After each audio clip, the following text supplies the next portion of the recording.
నమస్తే, welcome to today news. నేను కల్పన. గత కొద్ది రోజుల క్రితం అంటే ఒక 1 వీక్ అనుకోండి, సోమవారం జరిగిన సంఘటన గురించి నేను మాట్లాడుతున్నా. మదనపల్లిలో 7 సంవత్సరాల అమ్మాయి మీద అత్యాచారం జరిగిన విషయం అందరికీ తెలిసిందే. ఆయన నీటిలో దూకి చనిపోయిండు, ఆత్మహత్య చేసుకొని అని చెప్పేసిన మాట కూడా మనకు తెలుసు. ఆయనను కూడా తీసుకెళ్ళిర్రు బాడీని. అట్లనే ఈ అమ్మాయికి కూడా తగిన న్యాయం జరిగింది అని చెప్పేసి ఆంధ్రప్రదేశ్ ప్రభుత్వం మాట్లాడుతుంది. కూటమి ప్రభుత్వం ఏం మాట్లాడుతుందంటే చట్టం ఊరికే పోదు. ఒకసారి చంద్రబాబు నాయుడు ఏం మాట్లాడుతున్నాడు చూడండి. మొన్న మదనపల్లిలో చూశారు, మళ్ళీ గంజాయి తాగి మృగంగా ప్రవర్తించే పరిస్థితికి వచ్చాడు. నేను ఒకే మాట చెప్పాను, ఎవడైనా సరే ఈ రాష్ట్రంలో మత్తు సేవించి తద్వారా మానవత్వాన్ని పోగొట్టుకుంటే, ఆడబిడ్డల జోలుకొస్తే అదే మీకు చివరి రోజు అవుతుందని ఎన్నోసార్లు చెప్పారు. ఇప్పుడు కూడా ఆ మాట కట్టుబడి ఉన్నా. నేను ఎవరిని వదిలిపెట్టాను. చట్టం దాని పని చేసుకుంటూ పోతుంది. అలాంటి వ్యక్తులు ఉండాల్సింది జైల్లో అయినా ఉండాలి, లేకుంటే చట్టం ద్వారా ఉరి శిక్షణ అయ్యాలి. ఆ భయంతో ఎవరైతే ఈ తప్పులు చేశారో వాళ్లే అఘాయిత్యం చేసుకునే పరిస్థితి వస్తారు తప్ప ఎవరిని వదిలిపెట్టే పరిస్థితి ఉండదని మరొకసారి మీకు హామీ ఇస్తున్నా. చూసినాం కదా చంద్రబాబు నాయుడు ఏం మాట్లాడుతున్నాడో. చట్టము ఊరికే పోనీయదు అనంట. అయితే దానికంటే ముందు ఇక్కడ 2 పాయింట్స్ మనం ఆలోచించాలి. ఈయన ఒక సీఎంగా ఉండి ఆయన ఏం మాట్లాడుతున్నాడంటే, గంజాయి మత్తులో ఆయన చేసిండు తప్పు, అయితే చట్టము ఎవరిని ఊరికే పోనీయదు, దేవుడు ఊరికే పోనీయడు కాబట్టి వానికి తగిన శిక్ష పడింది. ఒకవేళ ఆ శిక్ష పడకపోయి ఉంటే వానికి చట్టం ఖచ్చితంగా ఉరి శిక్ష వేసేది అని చంద్రబాబు నాయుడు మంచి స్టేట్మెంట్ ఇచ్చిందనమాట. అయితే ఎవరైతే కుటుంబాలలో అనుభవిస్తున్నారో ఇలాంటి గోస వాళ్ళకు మాత్రమే తెలుస్తుంది. వాళ్ళు పడే బాధ, వాళ్ళకు పెయిన్. వీళ్ళు నిలబడి ఎవరైనా కూడా స్టేట్మెంట్లు ఇస్తారు. హోమ్ మినిస్టర్ అనిత ఒక మాట మాట్లాడింది, అది కూడా చూడండి.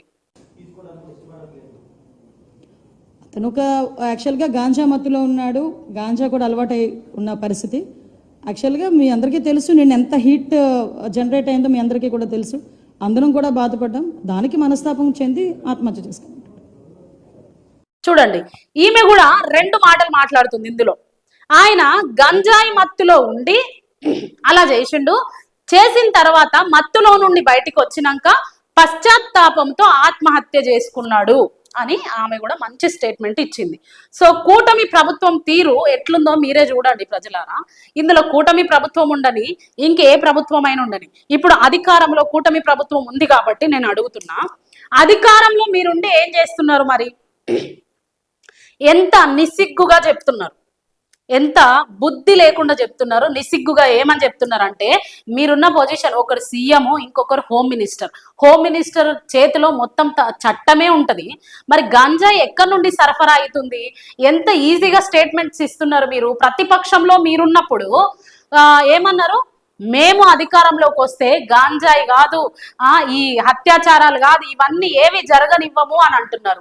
కుల వివక్షత జరుగుతుంది, మత వివక్షత జరుగుతుంది, చిన్న పిల్లల మీద దాడులు జరుగుతున్నాయి. పవన్ కళ్యాణ్ ఎక్కడ పోయిండు? మరి మదనపల్లికి వెళ్ళి ఒక్కసారైనా ఆ కుటుంబాన్ని పరామర్శించిండ్రా? అధికారంలో ఉన్న కూటమి ప్రభుత్వం కావచ్చు, జనసేన నాయకులు కావచ్చు, పవన్ కళ్యాణ్ ఎక్కడికి పోయినావు? 7 ఏళ్ల పాప మీద అత్యాచారం జరిగి ఆ అమ్మాయి చనిపోయింది. ఎక్కడికి వెళ్ళినావు నువ్వు అసలు? ఇప్పుడు ఎందుకు వెళ్ళి నువ్వు పరామర్శించలేదు? ఇష్టం వచ్చినట్టుగా స్టేట్మెంట్స్ ఇస్తున్నారు కదా హోమ్ మినిస్టర్ అనిత, లేకపోతే సీఎం చంద్రబాబు నాయుడు. మీకు ఇష్టం వచ్చినట్టు స్టేట్మెంట్స్ ఇస్తున్నారు. గాంజాయి మత్తులో చేసిండ్రు, గాంజాయి మత్తులో మీరే నేరస్తులకి ఇంత మంచిగా చెప్తున్నారు కదా, మరి చట్టం ఏం చేస్తుంది? గాంజాయిని ఎందుకు బ్యాన్ చేయలేదు? ఎందుకు దాన్ని అరికట్టలేకపోతున్నారు? అంటే ఇంకా ఎంతమంది పిల్లలు, చిన్నారులు, మహిళలు ఇలా అత్యాచారాలకు గురవ్వాలి? అత్యాచారాలకు గురైన తర్వాత మీరు సానుభూతి కూడా ప్రకటించకుండా కనీసం వాళ్ళ దగ్గరికి వెళ్ళడం మానేసి ఇంకా మంచిగా ఏమని స్టేట్మెంట్స్ ఇస్తున్నారంటే, చట్టం ఎవరిని ఊరికే పోనీయదు, మిమ్మల్ని కూడా దేవుడు ఊరికే పోనీయడు. మీరు చెప్పారు కదా గాంజాయిని అరికడతాం మేము, మహిళల మీద అత్యాచారాలు జరగనివ్వమని. పవన్ కళ్యాణ్ ఊగిపోతూ మాట్లాడతాడు కదా, చిన్న పిల్లల మీద అత్యాచారాలు జరుగుతుంటే ఏం చేస్తున్నారు అని. మరి ఇప్పుడు నువ్వేం చేస్తున్నావు? ఏం చేస్తున్నాడు పవన్ కళ్యాణ్? ఆ కుటుంబాన్ని వెళ్ళి ఒక్కసారైనా పరామర్శించిండ్రా? నాగబాబు ఏం చేస్తున్నాడు? చంద్రబాబు నాయుడు ఏం చేస్తున్నాడు? నారా లోకేష్ ఏం చేస్తున్నాడు? హోమ్ మినిస్టర్ అనిత ఏం చేస్తున్నారు? మీ ఇష్టం వచ్చినట్టుగా గాంజాయి మత్తులో ఆయన చేసిండని అంత ఈజీగా మీరు చెప్తున్నారు కదా, మరి మీరు ఎప్పుడు కాపాడతారు? హోమ్ మినిస్ట్రీ మొత్తం మీ చేతిలోనే ఉంది కదా, ఎందుకు అరికట్టలేకపోతున్నారు? అంత ఈజీగా స్టేట్మెంట్ ఇచ్చిరు. ఆ 7 ఏళ్ల పాపకు మీరు ఇప్పటికి కూడా తగిన న్యాయం జరగలేదు. వాడు చనిపోతే అయిపోయిందా? వాళ్ళ కుటుంబానికి న్యాయం జరగొద్దా? అలాంటి సిచ్యువేషన్ ఇంకెవరికి రావద్దు అంటే ఎంత దారుణమైన చర్యలు మీరు తీసుకోవాలి. కానీ కనీసం చిన్న చర్యలు కూడా తీసుకోకుండా ఎంత ఈజీగా అంటున్నారంటే వాడు గంజాయి మత్తులో చేసేసిండు, గంజాయి మత్తులో చేసిన తర్వాత సూసైడ్ చేసుకున్నాడు పశ్చాత్తాపంతో. మీరు కూడా పశ్చాత్తాపడాలి. అసలు నిజానికి చెప్పాలంటే మీరు పశ్చాత్తాపం పడాలి. మేము అధికారంలోనే ఉన్నాం కదా, గంజాయి ఇంత విచ్చలవిడిగా ఎలా సరఫరా అవుతుంది అని మీరు పశ్చాత్తాపడాలి. నిసిగ్గుగా మాట్లాడినప్పుడు సిగ్గుచేటు మేము మాట్లాడమని మీరు ఆలోచించాలి. ఒక హోమ్ మినిస్టర్ పదవిలో ఉండి, ఒక సీఎం పదవిలో ఉండి ఆ చిన్న పిల్ల కుటుంబానికి మీరు న్యాయం చెయ్యకపోగా, వాళ్ళ దగ్గరికి పోయి మాట్లాడకపోగా ఇంకేమంటున్నారంటే గాంజాయి మత్తులో చేసిండ్రని ఇంత ఈజీగా మీరు స్టేట్మెంట్ ఇస్తున్నారు. మరి ఆ గాంజాయి విచ్చలవిడిగా ఎలా వస్తుంది ఆలోచించండి ప్రజలారా. గాంజాయి ప్రభుత్వానికి తెలియకుండానే వస్తుందా? ఒకవేళ ప్రభుత్వానికి తెలియకుండా వస్తే చట్టం ఏం చేస్తుంది? హోమ్ మినిస్టర్ ఏం చేస్తుంది? ఆలోచించండి. ఇంత దారుణంగా ఈ గాంజాయి సరఫరా అవుతూ ఉంటే ఈరోజు 7 సంవత్సరాల పాప, మళ్ళీ నెక్స్ట్ ఏంటి? ఎలా అరికట్టాలి? అరికట్టడం లేదు. ఎందుకు?